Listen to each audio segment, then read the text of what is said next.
E-L-O-E-J,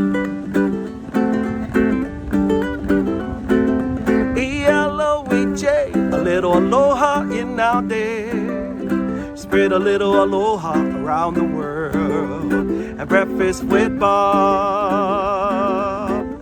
Thank you, Poncho Man. Welcome, everybody, to Breakfast with Bob. Not quite Kona edition. My name is Bob Babbitt. We are brought to you by Hoka One One Master Spas, Hyper Ice, Form Smart Swim Goggles, UCAN, Clash Endurance, and of course, our Challenged Athletes Foundation. We have now raised over $134 million and sent out over 35,000 grants to keep challenged athletes in the game of life through sport. Our next guest, only one of the most decorated triathletes in history, two-time Ironman 70.3 world champion, Olympic silver medalist, XTERRA World Champion, three-time World Cup title winner, five-time ITU World Champion. He has done it all. Mr. Javier Gomez joins us. Javier, how are you doing? I'm very good, Bob. How are you? Nice to be on the show again. It's always such a treat to get to chat with you. Well, first of all, you're wearing your Phoenix hat, and the Phoenix has been doing some really cool stuff. Talk a little bit about your involvement with Phoenix. Well, we started last year actually doing some projects with the kids, actually some events, some races for kids in Spain. We did a couple of them at the end of last year, and they worked really well. And we already have 9 planned for next year at the same time as some of the biggest triathlon events in Spain. So it's pretty cool, really nice setup. The kids are loving it, and lots of them are participating. So it's great. And also from personally, it's going to be my sponsor from this year on as well. So yeah, really excited because they have so many really cool projects going on, and it's great to be part of. Love it. So you got into triathlon when you're like 15 years old, and then you're heading towards 2004 Olympics, I'm sure. And then routine medical test, abnormal heart valve. 6 years that you were fighting that to be able to race again? Yeah, pretty much. With some ups and downs, I got to race at, like, for example, in Queenstown, under 23 World Championships that I won, but then I was banned from racing again in 2005, for example, because of new cardiology guides that they found. But so the battle kept going on for quite a long time. And it took a few years to prove that I was healthy to do this sport at the highest level, and to get my license back and just compete normally from 2006, I think, on. It's when I started racing without any problems or without any restrictions. And yes, when really started my career. Could you race in other countries, or would they not let you race because the countries respect each other's rules, while other countries not letting you race as well? Well, yeah, they did let me race in France, the French Grand Prix, the French League. That's where I started racing in 2005, when I wasn't allowed to race internationally, but I still had the same problem. I was aiming to go to World Championships, to represent Spain in the biggest races, and I wasn't allowed to do that. So yeah, it was quite frustrating. So, after overcoming that, everything seems kind of easy. I only have to race, it can go good or bad, but it's just racing, So I was so glad when it was finally over and I could, race at the highest level again. Well, you think about that, it's having something that you love that you can't do. So anytime you go into a race now, you're like, hey, I get to race. No, nobody's telling me I can't race. It's all my decision. It's all on me. Yeah, so sometimes we get nervous. You feel the pressure of racing, of performing. Obviously, you're racing at the highest level, but sometimes it's good for myself at least, to think back. It's like, well, I'm doing what I like to do. I've had a great career. I'm professional. I'm living off the sport, so I can't complain. Just go out there and give your best and do the best you can. How hard was it for you to watch the 2004 Olympics, knowing that you probably should have been on that start line? Yeah, it was pretty hard. I was 21 back then, and I guess when you're that young, you're thinking, okay, I'll go to the next ones. But right. It's very frustrating, because I think that year I raced the World Championships in elite when I was only 21. I decided not to do the under 23, and I was 8th. The youngest guy racing that World Championship. I still finished 8th. Yes. I ran pretty much the whole run in Madeira. It was in Madeira in 2004 with Hamish Carter, who eventually won the Olympic Games. Only a couple of months later. So I thought I had proved enough to be at the Olympics, but obviously there were other reasons why probably they didn't want to take me. So I stayed at home. I kept training. I was a young guy. I had my future ahead, and I thought, okay, let's try for the next ones. Well, and the next one, well, first of all, 2002 to 2010, 57 races, 54 top tens, and 23 wins. It's almost like you were unleashed when they said, okay, you can now race. You're okay to race. Yeah. You raced as much as humanly possible in that really since then. Yeah, well, I raced, quite a lot, but the thing that I was almost always on the podium. So, the results were great. But I think in 2005, I was already capable of doing that, but it just wasn't allowed. It was not that suddenly I was so good in 2006. The thing is that I wasn't allowed to race before that, or not continuously at least. So, but I really enjoyed that time, when you're, starting doing World Cups and you're getting good results and racing your heroes, guys that you used to watch on TV. And it's a great feeling. And especially if you are performing well. So who are some of your heroes who you were racing against you remember the first time you raced against some of your heroes? Yeah, well, I remember I only raced once with Simon Lessing, for example, and it was a European Cup in Estoril in Portugal. And he was, I think, about to retire in his last years. And I was, I'm in the same group on the bike as Simon Lessing. And he then won the race and I finished, I don't know, 7th or 8th, something like that. But that was a good moment for me. But then I raced quite a lot with, Greg Bennett, Chris McCormack, Tim Don. These guys that I always admired and they inspire me so much that it's really cool when it gets to that point that you're a young guy and you get to race with your heroes. It's something really special. So 2008, heading into the Olympics, pre-race favorite, and then you've got Jan Frodeno, Bevan Doherty, Simon Whitfield. It's coming towards the end of the race. And now, had you, at that point, you'd raced all those guys a bunch. Had Jan ever out-sprinted you in a race? Had you ever lost to Jan before? I think I beat Jan most of the races before that. Yeah. I think that was was quite, was not really expected. I mean, Jan was always there on the podium, close to the podium, but probably he was not the main favorite for that race. But I think he had a great preparation. I think he was good at probably Daniel Unge, who was the world champion the year before, had probably all the pressure of the German team, and he was a bit not the underdog because he had really good results before, but he was probably not the main favorite. But I think my problem is that I wasn't fit myself. I got injured, and I think that lack of experience, and then is when I thought probably that experience in Athens would have helped quite a lot. Do not make the mistakes that I did. Because I was really fit in March, I was really fit in April, winning all the races, all the World Cups, and doing amazing times on training. And I guess you think that you can get better and better, but it gets to a point. I was world champion that year in 2008 in May, but I started with an Achilles injury after that race in Vancouver at the World Championships, and I rested for a bit. I didn't go away. Then Olympics were getting closer, so I got back into hard training with a little bit of pain, then a bit more pain. Then it ended on a stress fracture on my heel bone. So, I went to the Olympics, with the training that I could do, especially the month before. We wasn't too much on the run, but, that was my fault. I guess the preparation wasn't correct. I got too fit too early, and, I went there and there were 3 guys faster than me. I wasn't just at my best, and I did what I could. I was really close to the medals, and it's quite frustrating, and when you are so close and you finish 4th, but that's the way it was. I remember in 1980, we had the boycott where the US didn't go to the Olympics, and Steve Scott was the best miler in the world at the time. And so he didn't have that opportunity to go to the Olympics. Olympics is different, right? The pageantry, everything about it is different. So when he came in 84, which was in LA, so all the pressure was on him. You're going to win. And he goes, God, if I had that 80 Olympics to sort of know it's not another track meet, it's totally different, because he went and used a totally different strategy on race day and blew up. But, it's that people don't understand that you sort of need that first Olympics to get a sense, because I'm sure that helped you when it came to 2012 and you got your silver. Yeah, definitely. I think it's not great to go to your first Olympics as a main favorite. You still can perform, you still can win for sure, but I made mistakes in preparation and it wasn't ideal but definitely for 2012, I think that was a very fair race.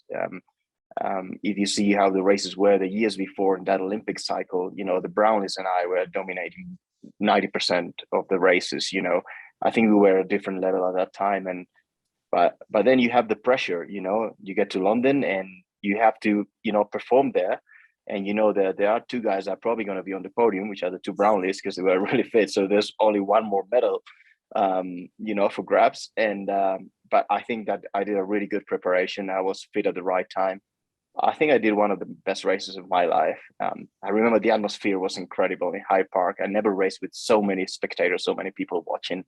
It was crazy. And I think I did the best race that I was capable of. I was second out of the water on the feet of Varga, who was the best swimmer at the time. I was in control on the bike, making sure that I was close to the front all the time.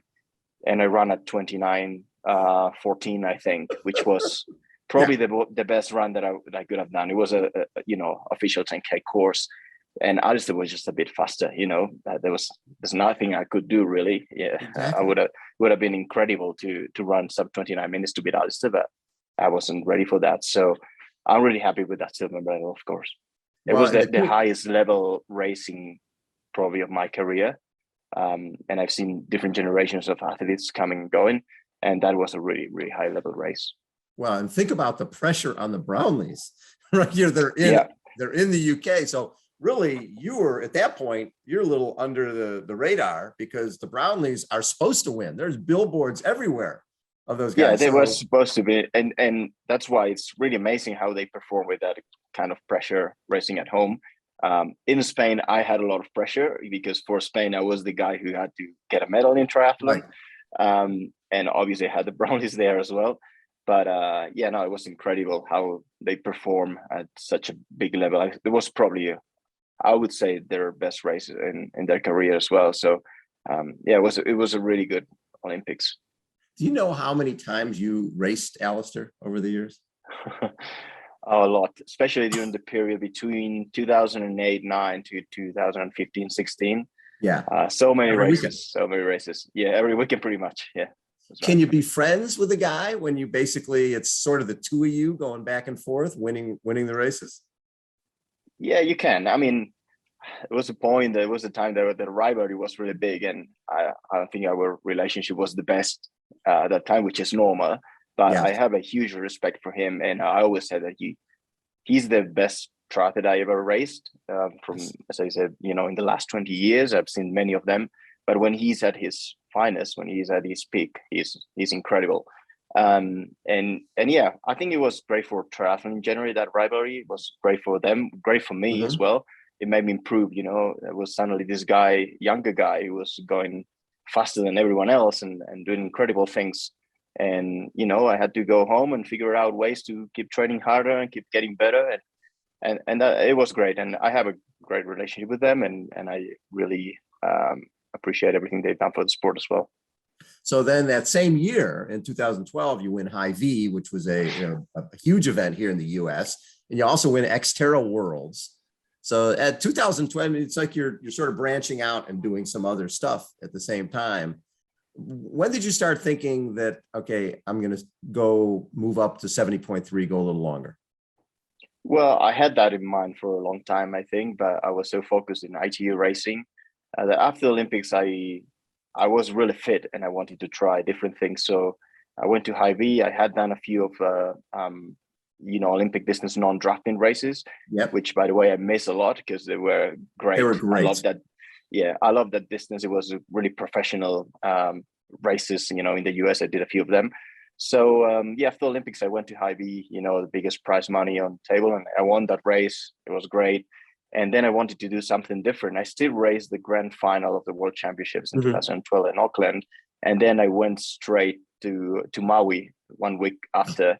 I got a mountain bike. The captain specialist gave me a mountain bike. It was great because the bike mechanics from the mountain bike World Cup were there. So they told me all the tricks, the pressure of the tires and and all the tricks of the course to perform well. And yeah, I just practiced on the course as much as I could that week, and I was really fit, so that saved me. And I ended up winning that race, which was amazing as well.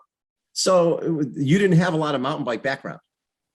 No, not really. I don't train much on the. I like it, and I think for someone who's not an expert, I'm not too bad technically, but definitely I'm not as good as the proper mountain bikers or the good the expert in XTERRA. But it wasn't too technical, that course, and it was really really hard, really steep climb for the first 10K, and I would just went for it. I went really really hard, and I just tried to not to kill myself on the downhill, and yeah, and it worked well. Well, and then I love just the variety of stuff you're going to then. And you're just like loving it all. You go to Escape from Alcatraz, which is another iconic event, which is, they dump you off you jump off a boat out by the prison, you swim in, and then the ride is sort of just warm you up a little bit for the brutal run. Did you like that one too? Oh yeah, that was the coldest water I ever swam in. Because that year, because of Sailing America's Cup, it happened in March, so it was quite early. Yeah, and the water was freezing cold. I think in degrees centigrade was about 10 degrees, which is really really like cold. Low 50s, and you don't get to touch the water before the start of the race. You go on the boat and you jump in, and it was hard, but such a beautiful course. And I hope I can do it again another year. That's pretty fun.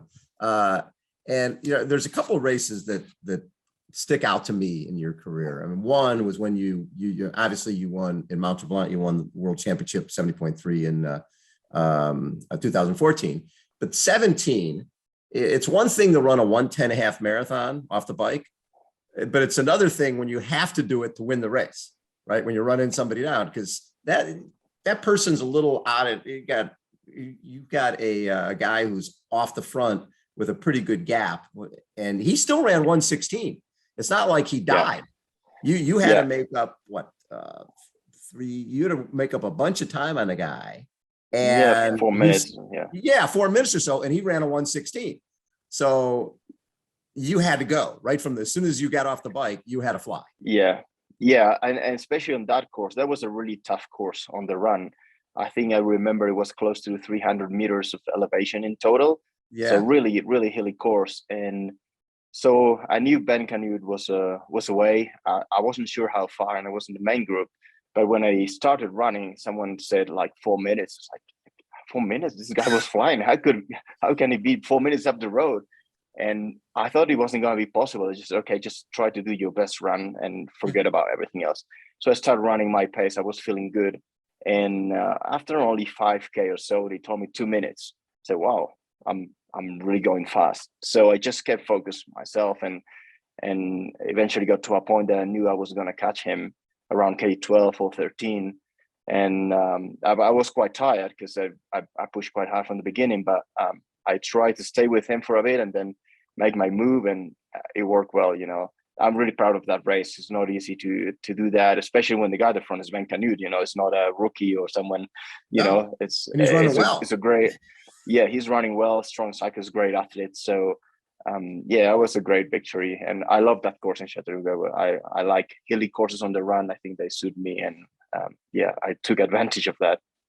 One of the stats, it's just mind-boggling to me, and a lot of times people don't look at numbers, but ITU 124 starts, 84 podiums, and 46 wins. That's ridiculous. You're like you're winning 1 out of 3, 1 out of 4 races every single time you go out. That's pretty unbelievable, especially in a sport like ITU is so different because it's in non-drafting. You can sort of predict your top 3 pretty often, but when there's draft legal and it's an open road and mechanical and crashes, it's chaos out there, and to be that consistent, that's got to be something that you're most proud of, is just your consistency, that you were always there. Yeah, definitely, Bobby. That's what I'm most proud of. What you just said, 124 stars and 80 something podiums. And I didn't do many, Conti Cups. Most of them are World Series, World Cups, top races. And, raising the generations that I raised, raising the Brownies for so many years, the chances of being at the podium are not so high, because the level was incredible back then. And I'm really proud of that. And those numbers are still, when I think about them, it's like crazy. It's really crazy. Well, and speaking of crazy, 2018 70.3 Ironman, 70.3 Worlds, South Africa. Look at Jan Frodeno goes 106.32 for the half. Alistair goes 107.38, and you go 108.14. I mean, when you go 108.14, nobody is beating you in pretty much 99.9% of the races. Yeah. And you get third to, I mean, but this is the other part of that hits me is Jan finished that race and did something to his hip and was gone and couldn't defend his title or couldn't go to Kona. And then Alistair was pretty much a mess the rest of the season. And then you went to Kona, and I think you were 11th or something. So do you think that race took something out of you? I'm not really happy with that race because, as you said, I did a 108 on the run, but I walked because I had really bad stitches. You walked and you ran 108? I even walked at one point when Alistair passed me. I was walking because I had really bad stitches when I was running with Jan, I think around K12, and the stitches got worse and worse, and I had to stop and walk for a bit, and then I recovered and I kept kind of running until the end. But it was crazy, and the bike was quite fast as well. And still nowadays, if you go to the PTO to the top scores in 70.3. There's still Jan, Alistair, myself of that particular race, so it was really good. I was happy to be on the podium, but, I feel a bit frustrated. I couldn't probably run, at my full potential, right. But, Jan was amazing. He did an incredible race, and Alistair was there finishing second, and being on the podium with them, it was good. And after that, I went to Kona. I don't know if I put too much into that race in 70.3, and I don't know. I was a rookie in Kona. I also made a few mistakes, I think, in the preparation and in the race day. I probably went too hard on the bike to keep up with the first group. I probably should have stayed in the second and then try to do a good run. That would have gave me a better position. But once I was there, I wanted to see what it takes to win that race. So okay, I want to be at the front. If I blow up, I blow up. But at least I know what it takes and what I need to work on for the future occasions. So my marathon was horrible there. I ended up walking as well for almost 10K towards the end, finished 11th. But it was a great experience, a good learning experience, and hopefully I can go back there this year. We can all go back there, and I hopefully can have a better race. So was your first Ironman the Asia Pacific? Was that your first Ironman? Yeah, that's right. Yeah, and you got second there, and then you went to Kona. So what did you learn about just the Ironman distance? Because after but you've done a variety of stuff with XTERRA and Alcatraz and non-draft, but that in 70.3, but there's a huge difference with 73. It is, 70.3 because the nutrition aspect and and you can't race as much, right? When you're doing these Ironman races, you're a racer, not being able to do as many races as you like to do. That had to be tough. Yeah, I would say 70.3 is closer to Olympic distance in terms of what you need or the type of racing, but Ironman is a different thing. And I'm getting much better now at things like nutrition. My training on the bike is very different now because it's almost a different sport. And it doesn't matter how good you are in short distance if you don't adapt well to that. It doesn't matter if you can run 28:30 for 10K. That's not going to help you at all. You are running at the energy lab, and it's like, I don't know, 35 degrees Celsius, and it's hard, and you're exhausted. So it requires a different type of preparation. I learned that the hard way, and I'm training differently now. I'm not a young kid anymore, but I think I'm doing things properly, and I think I still can do much better than I did back in 2018. So you just January 9th, you went to Pecan and you won 70.3 Pecan, and you ran 110. I'm going, this guy doesn't age. He's still running 110. and that's not an easy course. No, the same elevation as Chattanooga, 2017. And probably the bike wasn't that hard. I was saving quite a lot of energy, but for the first race of the year, it was really good. It's quite exciting because I'm switching to long distance now. I'm not gonna do any more ITU, most likely, and I changed coaches. I'm training with Dan Plews now, who's a has a lot of expertise in long distance training and racing, and he's helping me a lot. So I'm excited at this point of my career. After 20 years of racing, with the best in the world, so many different distances, I feel like a young kid again, just because of the new approach to my training, and I'm learning so many things that I will need in long distance. And I think I'll be more efficient in the next races. At the same time, the level in long distance is incredible at the moment. We have so many incredible athletes, stepping up from ITU, or Jan's still there, and lots of great other athletes. So it's going to be interesting, but I'm just focused on myself, and try to show my full potential in the race, and then see what happens. Well, you see Jan winning Ironman when he's 40. There's no reason, I think that because you guys have all stayed so fit, and people are, training more specific for what they're racing, and nutrition has become a huge part. There's no reason that people can't race their best 42, 43, 44 years old, don't you think? Yeah, I think it's a matter of, first of all, being motivated to train hard, and Yes. second, don't have problems with injuries, which is, it's a bit more risky when you get older. But if you can do that, I mean, you might lose a little bit of speed, but we're talking about really slow races. I mean, running 3:45 pace is not speed at all.